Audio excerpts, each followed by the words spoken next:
कोशिश यही है कि सरकार की सीरियसनेस है इस यात्रा को लेके, एक मैसेज ये है। दूसरा, जो हमारे वहाँ पे सुविधाएं हैं वो श्रद्धालुओं को अच्छी मिलनी चाहिए, क्योंकि ये यात्रा कोई उत्तराखंड की यात्रा नहीं है, देश की यात्रा है। और जहाँ से जो मैसेज जाएगी वो पूरे देश में जाएगी। सबसे मिला और बहुत अच्छा फीडबैक मिला कि लोगों को जो व्यवस्थाएं वहाँ पर सरकार ने खड़ी करी हैं, जो शौचालय की व्यवस्था है, पानी की व्यवस्था है, रहने की व्यवस्था है, खाने की व्यवस्था है, जो मंदिर में दर्शन की व्यवस्था है, उससे लोग खुश दिखे। कुछ कमियां भी सामने आई। देखिए, सरकार से लड़ने की कोई ज़रूरत नहीं है, वो सरकार का एक अभिन्न अंग है, वो हिस्सा है सरकार का। वो अपनी बात रख सकती हैं, उनका उनका फ़र्ज़ भी है, उनकी विधानसभा क्षेत्र है, उनका बहुत एक महत्वपूर्ण यात्रा है। अपना फीडबैक और अपने थॉट सरकार को अगर वो एमएलए के रूप में दे रही है तो मैं उसको लड़ना नहीं मानता हूँ। और शैला रानी दीदी जो है वो हमारी बड़ी बहन है और सरकार का अभिन्न अंग है, वो अपनी बात उठा रही हैं, वो उनका फ़र्ज़ है। केदारनाथ यात्रा है, उनकी क्षेत्र की यात्रा है, लेकिन लड़ाई कोई नहीं है। अपना सुझाव देना लड़ाई नहीं मानी जाती है।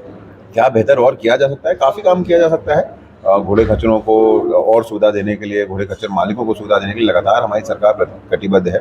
मैं देख रहा हूँ सोशल मीडिया पे हो चाहे लोगों की एक आदत सी बन गई है क्रिटिसाइज़ करना, जो अच्छा नहीं है। जितने लोग सोशल मीडिया पे बैठे हैं, आसान काम है कि ट्वीट करना, लेकिन मुश्किल काम है धरातल पे उतर के काम करना, और लोग ज़्यादातर आसान काम को चुनते हैं। जिस तरीके से हमारे अधिकारियों ने मोर्चा संभाला है, समस्त विभागों ने मोर्चा संभाला है, मैं उनको बहुत बहुत शुभकामनाएं और बधाई देता हूँ। नमस्कार, मैं हूं सुनील चौधरी और आप देख रहे हैं पहाड़ी सफरनामा। मेरे साथ इस समय मौजूद हैं प्रदेश के युवा कैबिनेट मंत्री और रुद्रप्रयाग जनपद के प्रभारी मंत्री सौरभ बहुगुणा जी। केदारनाथ यात्रा इन दिनों चल रही है, पूरे चरम पे यात्रा है।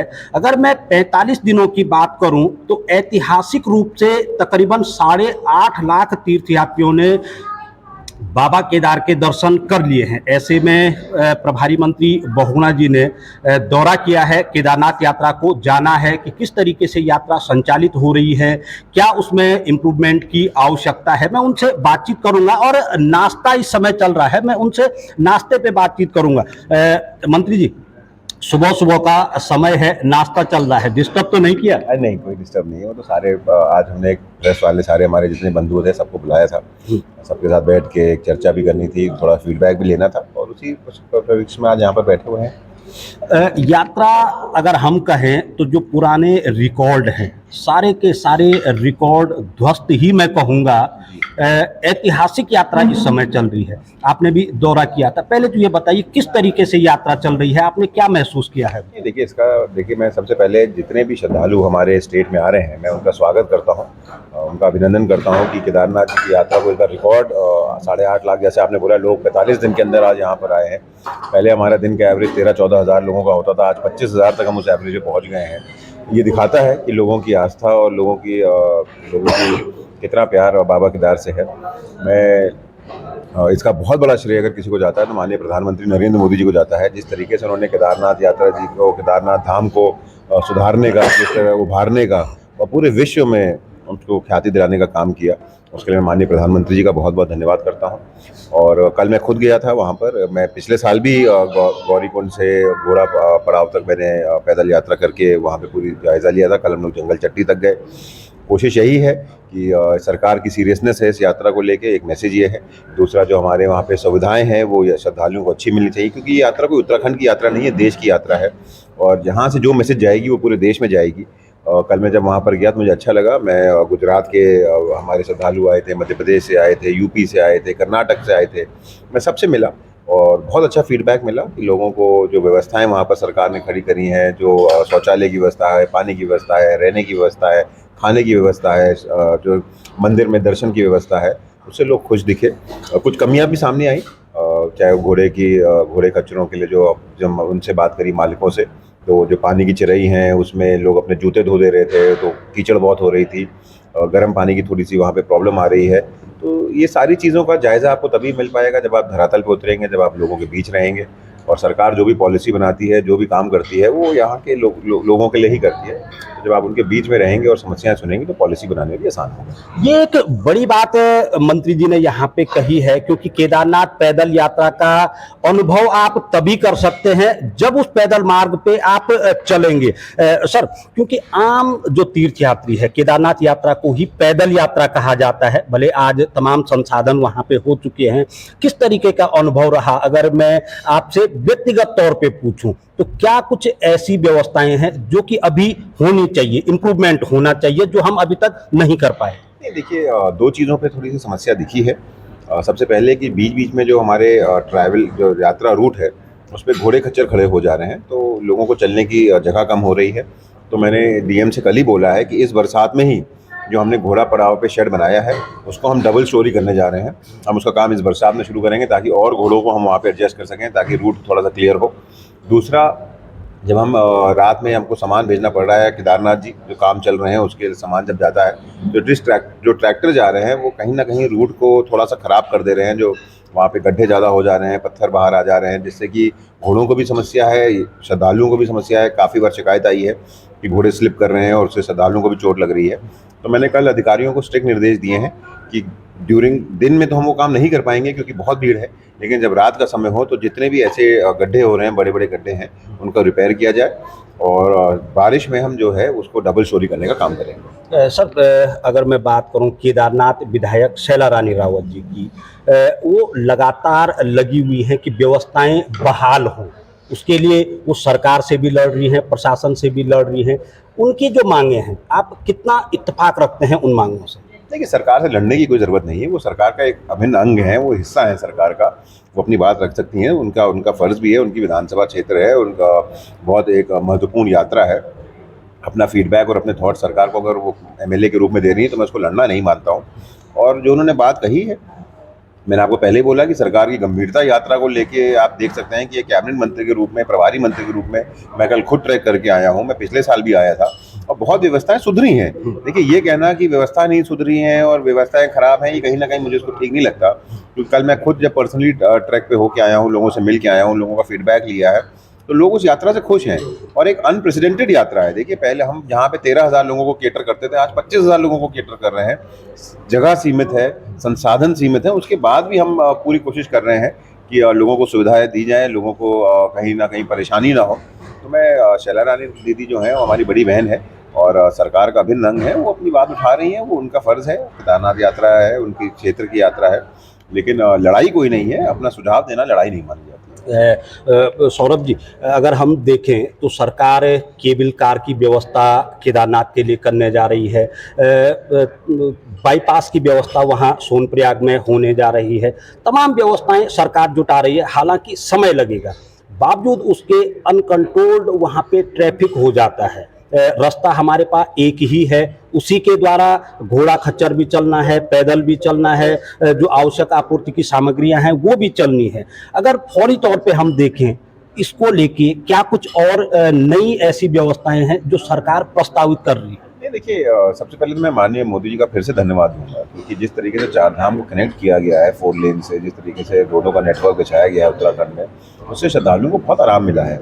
रेलवे का काम आप देख रहे हैं चल रहा है। आपने अभी हमारे केबल कार की बात करी, उसका शिलान्यास हो चुका है 3,000 करोड़ का, चाहे वो हमारे केदारनाथ जी का हो, चाहे वो हेमकुंड साहिब जी का हो। और मुझे लगता है जिस दिन हमारा वो केबल कार सेट होकर तैयार हो जाएगा, उस दिन आपको बहुत सारी समस्याओं से निजात मिल जाएगा, क्योंकि जो रूट है वो 40,000 लोगों को कैटर करने की क्षमता रखता है वो केबल कार। और उसकी वजह से कहीं ना कहीं जो हमारा ट्रैक रूट है उस पर जो बर्डन आज पड़ रहा है, और मुझे लगता है, जो मेरी अपनी रीडिंग है, कि कम से कम 70 से 80% कम होगा। तो एक बहुत बड़ा हमारे लिए सुविधा हो गई जो केबल कार से। और मुझे उम्मीद है कि जल्द से जल्द ये काम धरातल पे उतरेगा, इसको कंप्लीट किया जाएगा। माननीय मोदी जी का प्रोजेक्ट है, माननीय मोदी जी का केदारनाथ जी धाम से जो प्यार है, जो उन्होंने चिंता दिखाई है पिछले 9 सालों में केदारनाथ धाम के लिए, मुझे पूर्ण उम्मीद है कि जल्द से जल्द वो केबल कार का प्रोजेक्ट धरातल पे उतरेगा और उससे हमारे श्रद्धालुओं को भी और हमारे घोड़े खच्चरों को भी और उस ट्रैक रूट को भी फायदा होगा। सर, इसे सौभाग्य की बात ही कहा जा सकता है कि केदारनाथ की जो यात्रा है सबसे दुर्गम की यात्रा है, सबसे उच्च हिमालयी क्षेत्र की ये यात्रा है, और जो इस यात्रा का प्रमुख साधन है वो घोड़े खच्चर है। और जनपद के आप प्रभारी मंत्री हैं और पशुपालन भी आपके पास है। इस दिशा में घोड़े खच्चरों को लेके क्या कुछ आगे और किया जा रहा है? एक बात यहाँ पे उठ के आई है कि हम एक तरफ तो पशु क्रूरता की बात करते हैं, वहीं उनके कानों पे टैगिंग हम कर देते हैं। इसको लेके कुछ नया विकल्प निकाला जा रहा है, क्योंकि टैगिंग से पशु को भी दिक्कतें होती हैं। देखिए, टैगिंग एक प्रक्रिया है, आइडेंटिफिकेशन के लिए ज़रूरी होती है। उसकी टेक्नोलॉजी नई नई आ रही है। अभी हमारी कश्मीर में एक जो कॉन्फ्रेंस हुई थी एनिमल हस्बेंड्री और डेयरी विभाग की, जिसमें माननीय केंद्रीय मंत्री थे, सारे स्टेट्स के मंत्री थे, मैं भी वहाँ पे था। क्या उसमें चेंजेस ला सकते हैं, कैसे उसको और बेटर किया जा सकता है, उस पर चर्चा हुई है। लेकिन टैगिंग एक प्रक्रिया है जो सिर्फ घोड़े खच्चर में यहाँ नहीं, वर्ल्ड वाइड की जाती है। आप किसी भी जानवर को देखेंगे वर्ल्ड वाइड, चाहे आप स्विट्जरलैंड चले जाइए, आप न्यूजीलैंड चले जाइए, आप ऑस्ट्रेलिया चले जाइए, हर जानवर को टैग किया जाता है। उससे उसकी इन्फॉर्मेशन हमारे पास रहती है, उसके जानकारी हमको मिलती है। और क्या बेहतर और किया जा सकता है? काफ़ी काम किया जा सकता है। घोड़े खच्चरों को और सुविधा देने के लिए, घोड़े खच्चर मालिकों को सुविधा देने के लिए लगातार हमारी सरकार कटिबद्ध है। हमने पिछले 1 साल में अच्छे चेंजेस किए हैं। हमने घोड़े खच्चरों के लिए शेड बनाने का काम किया, हमने घोड़े खच्चरों के लिए वहाँ पे 9 डॉक्टर अपॉइंट करने का काम किया, एलईओज अपॉइंट करने का काम किया, लगातार उनके मेडिकल चेकअप्स हो रहे हैं। पानी की चरी बनाने का काम किया, पूरे ट्रैक रूट पे 18 चरी बनाई है हमने, जिसमें लगातार पानी से उनको पानी पीने की सुविधा मिल रही है। लेकिन हाँ, क्योंकि बहुत टीडियस काम है, इतने घोड़े खच्चर 18 किलोमीटर का ट्रैक है, चढ़ाई है, भारी वजन लेके अपनी पीठ पे ऊपर जाते हैं। कोशिश यही है कि धीरे धीरे किस तरीके से इनको और रिप्लेसमेंट किया जा सके। जैसे केबल कार से, जिस दिन केबल कार का काम शुरू हो जाएगा, मुझे लगता है घोड़े खच्चरों पे थोड़ा स्ट्रेस कम हो जाएगा।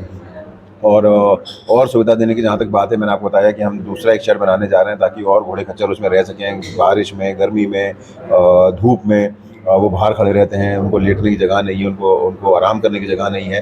तो दूसरा शेड भी हम निर्माण करने जा रहे हैं ताकि घोड़े खच्चरों को सुविधा दे सकें। सर, एक चीज़ यहाँ पे ज़रूर कोड में करना चाहूँगा, इसे बेहतर व्यवस्था ही कहेंगे कि जो विगत वर्षों जो डेथ रेट हुआ करता था, चाहे वो तीर्थ यात्रियों का हो या फिर जानवरों का हो, वो कहीं ना कहीं उसमें गिरावट जरूर आई है। ज़रूर आई है। देखिए, बधाई दूंगा सरकार को, हमारी राज्य सरकार को, कि बहुत अच्छे उन्होंने इस बार इंतज़ाम किए, जिसकी वजह से चाहे वो घोड़े खच्चरों की डेथ रेट हो, चाहे वो इंसानों की डेथ रेट हो, उसमें कमी आई है। जबकि हमारे यात्रा डबल हुई है, उसके बाद भी डेथ रेट में अगर कमी आई तो ये दिखाता है कि सरकार ने जो वहाँ पे सुविधाएं उपलब्ध कराई हैं, जो प्रोसेस पे काम हुआ था, वो काम अच्छा हुआ।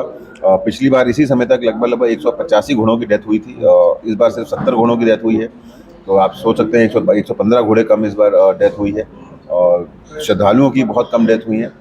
तो मैं बधाई दूंगा माननीय पुष्कर सिंह धामी जी को, जिन्होंने लगातार हमारे सतपाल महाराज जी को, जो हमारे टूरिज्म मिनिस्टर हैं, जिन्होंने लगातार समीक्षाएं करी, लगातार अधिकारियों के साथ बैठे, कैसे यात्रा को और सुखद बनाया जा सके, उस पर चर्चाएं हुई। मंत्री के रूप में हम लगातार वहाँ पर अधिकारियों से मीटिंग लेते रहे, और इसी का फ़ायदा हुआ है कि हमको ये आज नतीजे देखने को मिल रहे हैं। तो मैं हमारी राज्य सरकार और केंद्र सरकार दोनों को बहुत बहुत धन्यवाद दूंगा। सौरभ जी, मेरा अंतिम सवाल आपसे है, एक प्रभारी मंत्री के तौर पे आप किस तरीके से देख पा रहे हैं रुद्रप्रयाग जनपद में कि जो यात्रा व्यवस्थाएं हैं, प्रशासनिक व्यवस्थाओं से कितना खुश हैं आप, और क्या कुछ ऐसा होना चाहिए कि प्रशासन और मजबूती के साथ यात्रा को आगे बढ़ा सके? देखिए, मैं बहुत पॉजिटिव सोच का आदमी हूँ। मैं ज़्यादातर क्योंकि मैं खिलाड़ी आदमी रहा हूँ पूरे जीवन, मैंने हमेशा एक पॉजिटिव रुख को साथ लेके चलने की कोशिश करी, नेगेटिव रुख को नहीं देखता हूँ मैं बहुत ज़्यादा। मैं देख रहा हूँ सोशल मीडिया पे हो, चाहे लोगों की एक आदत सी बन गई है क्रिटिसाइज़ करना, जो अच्छा नहीं है। जितने लोग सोशल मीडिया पे बैठे हैं, आसान काम है कि ट्वीट करना, लेकिन मुश्किल काम है धरातल पे उतर के काम करना, और लोग ज़्यादातर आसान काम को चुनते हैं।